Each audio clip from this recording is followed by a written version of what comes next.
3D studio ম্যাক্সে বিভিন্ন ধরনের preferences রয়েছে, এগুলো বিভিন্ন সময় বিভিন্ন প্রয়োজনে চেঞ্জ করতে হয় অথবা চেঞ্জ করা যায়।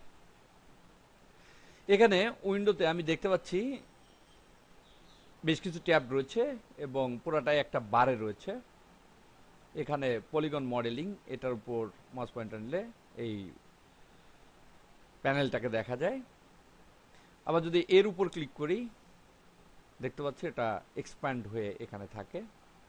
আমি এই পুরা বারটাকে বাদ দিতে চাই, কারণ এখানে স্ক্রিনটাকে আর একটু বড় করার জন্য এটাকে আমি এখন বাদ দিয়ে দেব।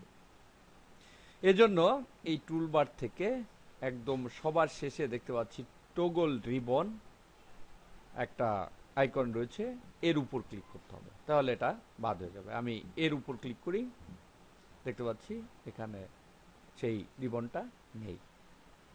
আবার 3D স্টুডিও ম্যাক্সের কোনো হেল্প যদি আমি অনলাইন থেকে নিতে চাই, তাহলে কাস্টমাইজ মেনুতে ক্লিক করতে হবে এবং সবার নিচে দেখতে পাচ্ছি প্রিফারেন্সেস, এই অপশনটা নির্বাচন করতে হবে, তাহলে এই ডায়লগ বক্সটা আসবে। সবার শেষে উপরে দেখতে পাচ্ছি হেল্প।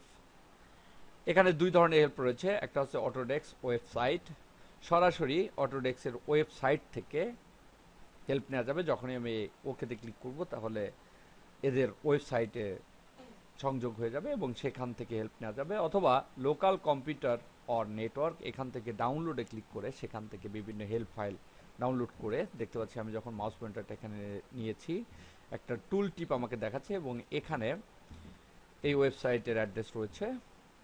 ডাউনলোড করার পরে অর্থাৎ হেল্প অপশনগুলো ডাউনলোড হবে, তারপর ব্রাউজ করে সেগুলো ব্যবহার করা যাবে অর্থাৎ সেগুলো দেখা যাবে। আবার যখন আমি কাজ করব বিভিন্ন ফাইল নিয়ে, সেক্ষেত্রে একটা পাথ তৈরি করে সেখানে বিভিন্ন ফাইল রেখে কাজ করতে হবে। এজন্য ফাইলস এই ট্যাবে ক্লিক করে এখানে দেখতে পাচ্ছি বিভিন্ন অপশন রয়েছে, এখান থেকে convert local file paths to relative, এই চেকবক্সে ক্লিক করে টিক চিহ্নটা দিয়ে দিতে হবে, তাহলে এখানে বিভিন্ন ফাইল পাথে রেখে কাজ করা যাবে। ওকেতে ক্লিক।